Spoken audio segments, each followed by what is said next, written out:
Now it's time for Global Insight, where we speak to experts from around the world on issues making headlines.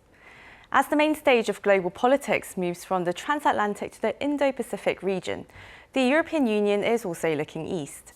Amid what it's defined as a systematic rivalry with China, the EU recently unveiled its own Indo-Pacific strategy, aiming to expand its engagement in the region from increasing trade and investment to fostering digital partnerships. Now, South Korea and the EU have enjoyed strong bilateral relations and a strategic partnership which looks set to deepen in the months to come. We discussed the relationship today with the Republic of Korea's ambassador to Belgium, Luxembourg, the EU and NATO, Mr. Yoon. It's an incredible honour to have you on today. Sir, thank you so much for joining us. Good afternoon. Thank you for having me. It's quite early there in the morning in Belgium. How are you today, sir? I feel good. So all of our staff get vaccinated fully. So, we are on the verge of getting back to normal life here in Brussels. Well, that's great to hear. And it's great to hear that our respective societies are getting back to normal. And while there's been a lot of exciting developments in South Korean diplomacy recently with the UN General Assembly last month in September, and of course a lot of other events coming up. But today we want to focus on South Korea-EU relations, and well, our bilateral ties were mostly centred on the two-way FTA, but now it looks like the two sides are going beyond traditional trade-focused ties to wider value-based partnership. How has the relationship been evolving over the years, and where is it heading in the future? It is true, Korea and European Union FTA has played a vital role in cementing our bilateral ties. However, now Korea-European Union partnership goes beyond traditional trade-centered ties. The two sides under the strategic partnership have cooperated closely in all sectors, including economy, trade, climate change, and science and technology global governance, based on shared values and strong commitment to global stability and prosperity. Korea is the first country in the world to have concluded three core agreements with the European Union, namely Framework Agreement, Korea-EU FTA, and Crisis Management Agreement. 40 or more high-level dialogue on extensive areas of mutual interest that take place on a regular basis, including the summits. By doing so, we have built a strong strategic partnership, not only in economic sector, but also in anti-piracy, counterterrorism, as well as on regional and security, including Korean Peninsula issues. There were also some fruitful outcomes, such as South Korea's ratification of key ILO conventions and European Union's initial adequacy decisions of GDPR. And finally, Korea's declaration of 2050 carbon neutrality. Indeed, Korea and the European Union have been and will remain very attractive partners to each other. As you well know, the Europeans' flagship policies under the current leadership, namely a European Green Deal and Europe Fit for the Digital Age, are very much in line with our government Korean New Deal that focuses on green and digital transformations. Therefore, I believe a mutually beneficial marriage of interest is possible between two sides. Right, a lot of overlapping areas, it seems, very ripe for collaboration. And well, after months and months, the EU's Indo-Pacific strategy is finally out. And well, having looked into the details, what does it really mean for South Korea? Europe and the Indo-Pacific are already intertwined in many respects, but there's still more potential for these two regions to closely work together. We welcome that the European Union is seeking to expand cooperation with engagement with the regions, as demonstrated in the recent joint communications in its Indo-Pacific strategy.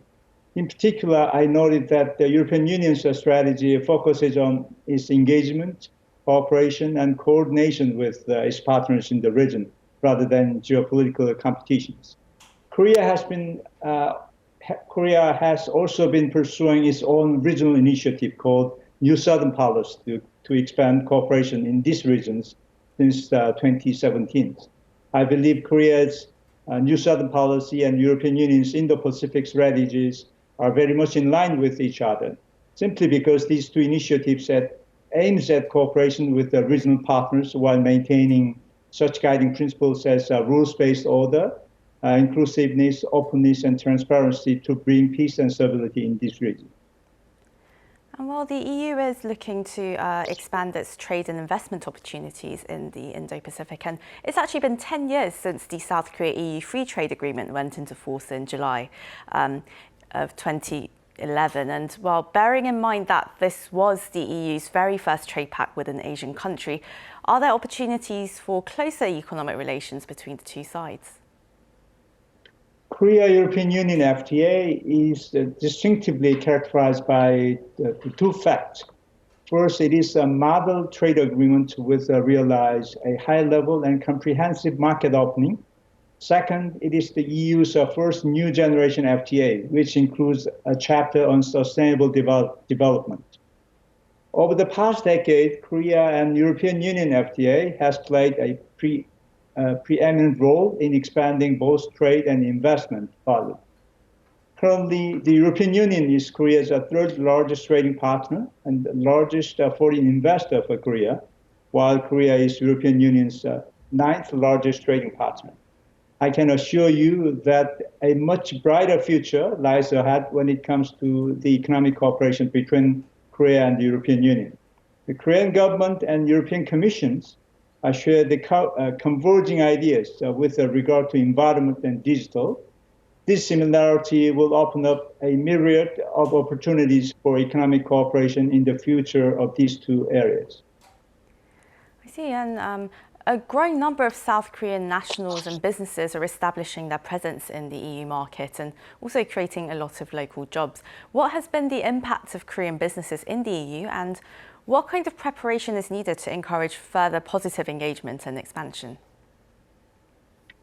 Korea and European Union FTA has allowed many Korean companies to enter the European Union market through trade and investment. All the more impressive is the fact that the global recession caused by the pandemic last year did not deal a blow to our solid economic cooperations. Our bilateral trade volume in 2020 recorded about $103 billion US dollars, an increase of 3.8% compared to the previous years. This is the second highest volume recorded since we signed FTA. In order to keep this positive curve, I think that we need to keep a vigilant eye on the transformation of the European Union's rules and regulations, especially in such areas as digital, environment, labor, and protection of personal information, subsidies, to name a few. In this regard, I'd like to bring your attention to the European Union's recently unveiled policy on environment and labor standard. Last July, European Union Commission announced the Fit for 55 package with the aim of achieving climate neutrality by 2050. This package has implications for Korean companies because it involves a carbon border adjustment mechanism and ban on sales of combustion engines across the bloc. In addition, the European Commission is working on a new legislation of due diligence so that companies exporting or investing into the EU are not affiliated with forced labor in their value chains. The Korean government will make its utmost effort to minimize the negative impact on our companies by closely reviewing the European Union's new policy. Well, you did mention the environment there, and of course the environment and climate change are among the key areas that Korea and the EU can cooperate on, as they have both set out their net zero initiatives and green deals, as you mentioned previously. What are the prospects for collaboration in these areas? Currently, countries are actively working toward gaining a competitive edge in eco-friendly industries such as hydrogens and renewable energy, which are predicted to be a highly profitable industry in the near future. We could produce a lot of synergy by combining European Union's original technology and Korea's competitive edge in manufacturing know-how. Being at the forefront of taking on climate change, the European Union has come up with the Carbon Border Adjustment Mechanism, which is called CBAM. However, some stakeholders have some concerns regarding this mechanism.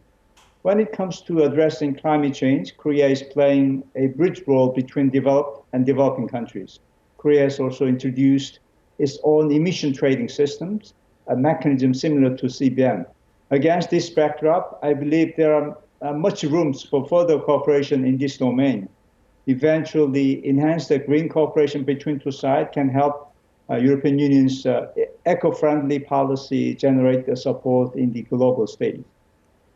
Right, with South Korea and the EU both being hubs of science and technology as well, and a lot of new emerging technologies, hopefully we'll see more and more collaboration in this regard. And well, in addition to climate change, though, there is huge potential for Korea and the EU to cooperate with regards to digital technology, and that's certainly what the EU has outlined in its recent Indo-Pacific strategy. Now, that is aiming to explore a digital partnership with Seoul.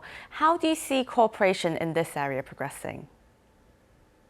Yes, there's a huge potential for deepening cooperations in the area of ICT and digital economy, where both Korea and the European Union has prowess and share aligned policy objectives.